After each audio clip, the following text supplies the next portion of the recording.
पिछले पार्ट में हमने सुना कि जो संध्या थी वो सोनू को एक पहाड़ी पर मिलने के लिए बुलाती है, जहाँ पर वो सोनू से अपने दिल की सारी बातें करना चाहती थी।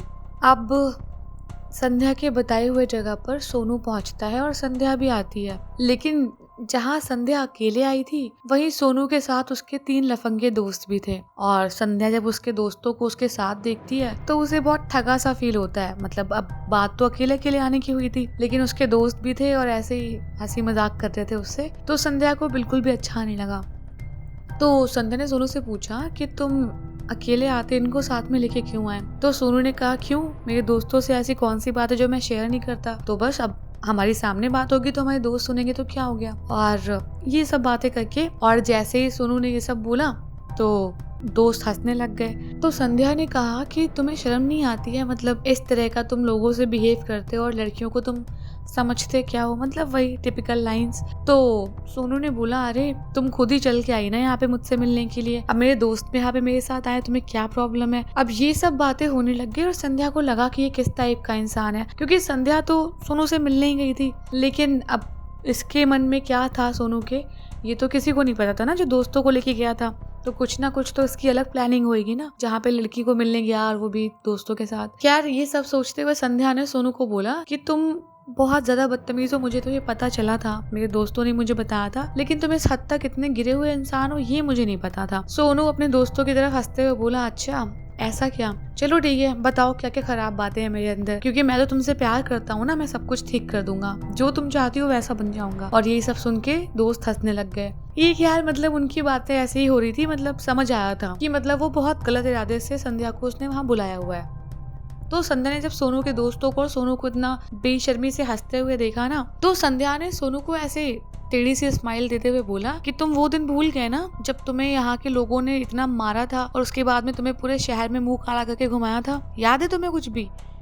तो सोनू कहने लग गया, तो क्या हो गया, कोई बात नहीं, जिन जिन ने मेरे साथ बुरा किया था या फिर जिनको मेरी इंजॉयमेंट से दिक्कत है या जिनको मेरी खुशियों से प्रॉब्लम है, उनसे मैं बदला लूंगा अपने तरीके से, तुम उसके लिए क्यों परेशान हो रही हो? तो संध्या ने कहा, अच्छा ऐसी बात है, और मेरे दोस्तों ने मुझे तुम्हारे बारे में सब कुछ बताया हुआ है कि तुम कितने नीच टाइप के लड़के हो, लेकिन मैं सिर्फ तुमसे मिलने यहाँ पे इसलिए आई हूँ जिससे तुम्हारा हिसाब बराबर कर सकूँ। क्या कहा था तुमने, तुम मुझे बदनाम कर दोगे? तो सोनू के दोस्त और सोनू ये सब जब थोड़ी बहस होने लग गई, माहौल गर्म हो गया वहाँ पे, तो ये संध्या की तरफ आगे बढ़ने लग गए। तो संध्या ने उसके एक दोस्त का ऐसे ही कॉलर पकड़ते हुए बोला कि तुम मुझे किसी ऐसी लड़की की तरह मत समझना जो कमजोर होगी और रोते हुए चली जाएगी या फिर तुमसे माफी मांगने लग जाएगी, मैं तुम सबको यही मारूंगी। और ये बोल के उसने जो सोनू का एक दोस्त था उसका कॉलर पकड़ के खींचा और उसका सर बहुत तेज एक पत्थर पे टकरा दिया और वो दोस्त दर्द से चीखने लग गया। अब जैसे वो दर्द से चीखने लग गया, सोनू और उसके दोस्त, मतलब भाई अब लड़की से पिट रहा था तो उसे और अजीब लगा कि इतना अच्छा, मतलब इतना इगोइस्टिक लड़का हूँ मैं और ऐसे कैसे पिट रहा हूँ मैं लड़की से, मतलब मेरे दोस्त पिट रहे हैं, तो उसको थोड़ा अच्छा नहीं लगा। उसके बाकी चेले चपाटे जो थे वो आगे बढ़ने लग गए, तो संध्या सबको एक एक करके पीटने लग गई बुरी तरीके से। अब ऑलमोस्ट दोस्त ऐसे ना उसके बुरी कंडीशन में हो गए थे पीट पीट के, मतलब बुरा हाल हो गया था। तभी संध्या ने एक एक को उठाकर जो पहाड़ी थी ना उसके नीचे धक्का दे दिया, क्योंकि किसी काम के तो थे नहीं मतलब इतने बदतमीज लड़के थे, खैर कहानी है बस। तो उनको उसने नीचे फेंक दिया। जैसे ही नीचे फेंका, अब बचा ऊपर सोनू, और सोनू और संध्या की बातचीत होने लगी, मतलब मार पिटाई भी हो रही थी, बातचीत भी हो रही थी। तो संध्या ने सोनू को बोला कि तुम लोगों ने मुझे समझ रखा था ना, जो आज मैं तुम्हें बताती हूँ कि एक लड़की जब गुस्से में होती है तो वो क्या क्या कर सकती है, तुम क्या किसी की जिंदगी बर्बाद करोगे? आज मैं तुम्हारी जिंदगी हमेशा के लिए खत्म कर दूंगी। और तुमने इतने लोगों के साथ इतना गलत किया, तुमने इतनी लड़कियों के साथ इतना गलत किया, आज उन सबका बदला मैं तुमसे लूंगी। और ये कहते हुए संध्या ने उसका सर भी पत्थर से टकरा दिया, सोनू का सर जैसे ही टकराया, सोनू को एकदम चारों तरफ अंधेरा छा गया, उसे कुछ भी समझ नहीं आया था। और संध्या बहुत गुस्से में थी क्योंकि सोनू से वो पहले से ही बहुत परेशान थी और कुछ पर्सनल ग्रजेस भी होंगे वो निकाल रही थी। तो इसी बीच संध्या ने सोनू को ऐसे ही धक्का दिया और सोनू भी जाके पहाड़ी के नीचे गिर गया। अब आते हैं आज के सिचुएशन में जिसकी हम पिछले पार्ट में बात कर रहे थे। जब संध्या देखती है सोनू बॉक्स से निकल रहा होता है बाहर, तो सोनू हंस रहा होता है बहुत कि तुम्हें क्या लगा था कि जब तुमने मुझे पहाड़ी से फेंका था तो मैं मर गया था? बिल्कुल नहीं, मैं तुम्हारी नज़रों में मर गया था, दुनिया की नज़रों में मर गया था, लेकिन मैं ऑलमोस्ट अधमरी कंडीशन में जैसे तैसे खिसकते हुए जंगल में ही इसी फैक्ट्री में आया था जिसमें आज तुम खड़ी होकर मुझसे बात कर रही हो। और इस जली हुई फैक्ट्री को जब मैंने अंदर से देखा ना, तो यहाँ पर कोई भी नहीं था, एकदम वीरान फैक्ट्री पड़ी थी। लेकिन यहाँ कुछ वो रिचुअल्स टाइप के नहीं होते, जैसे कि गोला वोला बना के जैसे लोग ब्लैक मैजिक करते नहीं, कंकाल वगैरह रख के, और ये हल्दी कुमकुम फेंकते हैं, और मतलब वही नींबू वगैरह में सुई डालने, जो कुछ भी टोटका है दोस्तों है ना, वैसा वो सब था। तो सोनू आगे कहने लग गया संध्या से कि जैसे तैसे मैं अपनी जान बचाते हुए इस फैक्ट्री के अंदर आया, मैंने ये सब कुछ देखा तो मुझे लगा कोई ना कोई है जो मतलब ब्लैक मैजिक या कुछ ऐसी चीजें कर रहा है, और मुझे तुमसे बदला चाहिए था, और तुमने जिनकी बात की थी ना, जिन लोगों ने मुझे मारा था, उनसे भी बदला लेना था, तुम में से कोई नहीं बचेगा। तो इसीलिए मैंने भी उनके साथ मिलकर कोशिश की कि मैं ब्लैक मैजिक सीखूं। लेकिन मेरी हालत इतनी खराब थी कि जो लोग वो ब्लैक मैजिक करते थे उन्होंने मुझे बोला कि अगर मैं अपनी सोल जो डेविल है उसको दे दूंगा तो डेविल भी मुझे सारी पावर्स देगा। और सच मानो संध्या, मैं सिर्फ पावर चाहता था और मुझे पावर्स चाहिए जिससे मैं तुम सबको खत्म कर सकूं। ये सब बोल के सोनू बहुत तेज तेज से हंसने लग गया।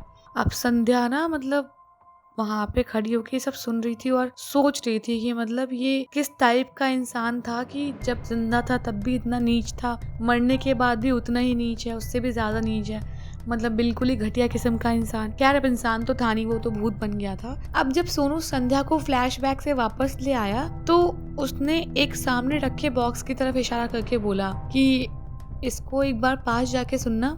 तो संध्या थोड़ा सा आगे बढ़ी और उस बॉक्स के पास कान लगा के सुनने लग गई।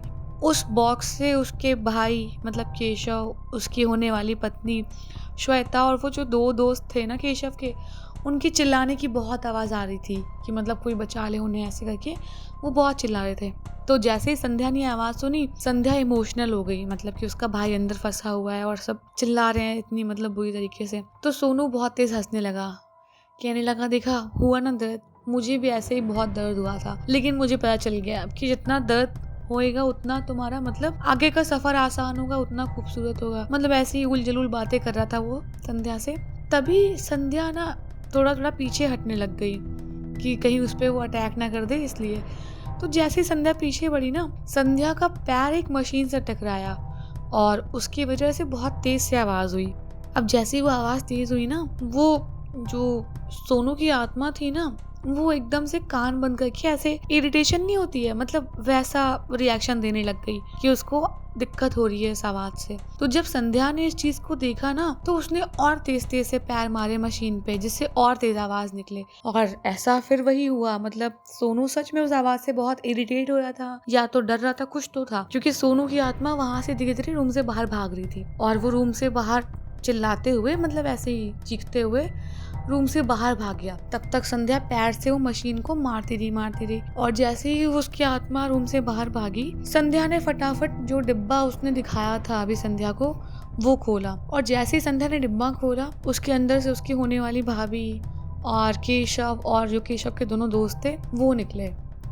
और जैसे ही संध्या ने उन सबको अपनी आंखों के सामने देखा और वो इतने ठीक थे, संध्या अपनी खुशी के आंसू या जो इमोशनल हुई थी वो रोक नहीं पाई और बहुत तेज रोने लग गई। अब उसका भाई भी उसको देख के रोने लग गया और इसी सब मतलब माहौल के बीच में सब एक दूसरे को गले लगाने लग गए कि मतलब जान बची जैसे तैसे करके। तो जैसे ही लोग एक दूसरे से बात कर रहे थे और पूछ रहे थे ठीक होना करके, तब तक संध्या को फिर से वही हंसने की और किसी के गुर्राने की आवाज आने लग गई और संध्या समझ रही थी कि शायद सोनू की आत्मा फिर वापस इसी रूम में आ रही है। तो संध्या ने अपने भाई और सबको बोला, जो उसकी पत्नी और दोस्त थे, कि तुम लोग एक काम करो, फटाफट यहाँ से भाग जाओ, तब तक मैं इसको रोकती हूँ और जैसे तुम यहाँ से भाग जाओगे फिर इसका और मेरा सामना होगा, क्योंकि अब ये जो आत्मा है वो शैतान बन चुकी है और इसको तुम लोग रोक नहीं पाओगे और ये बात मुझसे जुड़ी हुई है, तो मैं इसको जरूर खत्म करूंगी, तुम लोग यहाँ से निकलो। तो श्वेता का भाई बोलने लग गया कि नहीं नहीं, हम नहीं जाएंगे दीदी आपको छोड़ के, आप हमारे साथ चलो, कुछ भी होगा हम निपटेंगे।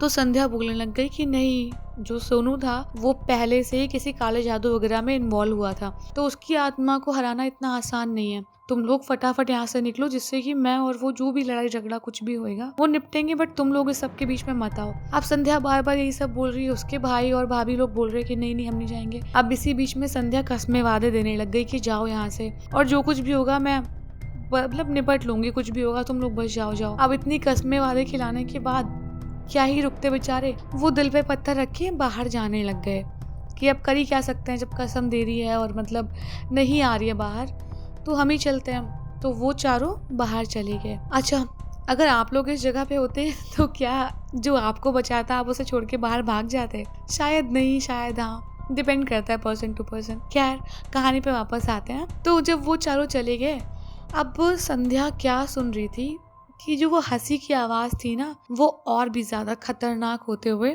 संध्या के साइड बढ़ती आ रही थी। और अब संध्या मशीन को बहुत तेज तेज से पैर हाथ से पीट रही थी, लेकिन अब शायद उस आवाज का उस आत्मा पे या शैतान पे फर्क नहीं पड़ रहा था। मतलब वो संध्या की तरफ और तेज हंसता हुआ आगे बढ़ता आ रहा था। अब संध्या का क्या होता है, संध्या उससे कैसे निपटती है, ये जानेंगे नेक्स्ट पार्ट में। तब तक के लिए अगर वीडियो अच्छी लगी हो तो लाइक कर देना, कमेंट्स करके बताना, और सब्सक्राइब करना तो मत भूलना प्लीज़।